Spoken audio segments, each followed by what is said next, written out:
ક્યારેક જજો અહીંયા નજીકમાં છે લોથલ, ક્યારેક જજો કચ્છમાં ધોળાવીરા, ક્યારેક જજો રાણકદેવીના કિલ્લામાં, ક્યારેક જજો પાટણની વાવમાં. એ સમયની જે સંસ્કૃતિ છે 5000 કે 10,000 વર્ષ પહેલાની બીજે દુનિયામાં ખોદાણી છે, એની સરખામણી કરી અને સરખામણી કરનારા લોકો કહે છે કે 5000 કે 10,000 વર્ષ પહેલા જે માનવ સમાજ બીજે જીવતો હતો એના કરતા ગુજરાતીઓ પ્રગતિશીલ હતા, ગુજરાતીઓ વિકસિત હતા અને મજબૂત હતા, બળવત્તર હતા, માલામાલ. અને હવે કો કેમ કહેતો कि गुजरात तो कंगाल था, मोदी ने मालामाल कर दिया.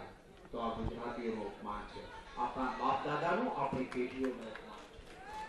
એને જવાબ આપવો પડે કે તારા બાપ કે તારા દાદા પેદા નહોતા થયા તે દિવસે મારા બાપ દાદાએ આ ગુજરાત માટે પરસેવો પડ્યો હતો અને ગુજરાત બનાવ્યો.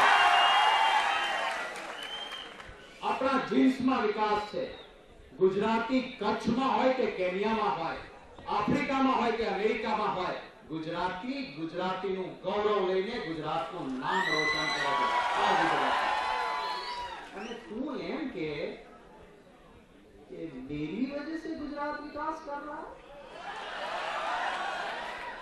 આ આપણું અપમાન છે.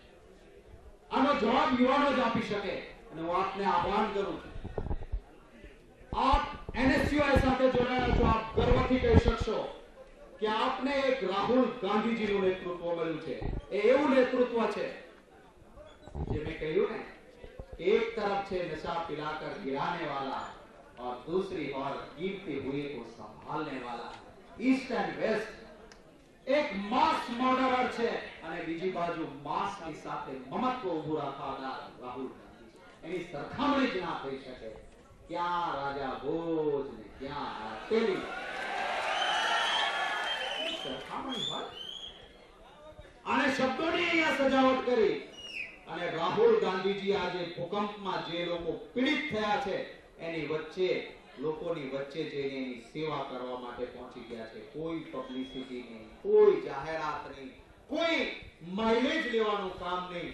લોકોના દુઃખમાં ભાગીદાર થવા માટે એ યુવાન નેતા રાહુલ ગાંધી આપણા આજે ગેંગટોકમાં જઈને ગરીબ પીડિત લોકોની વચ્ચે કામ કરે છે. એને વાઇબ્રન્ટ લોકશાહીનો નેતા કહેવાય.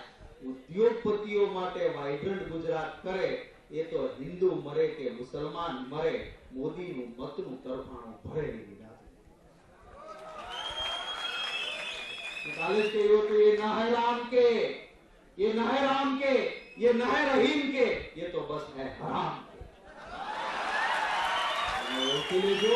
અને જે આકારો આપવાનો સમય આવ્યો છે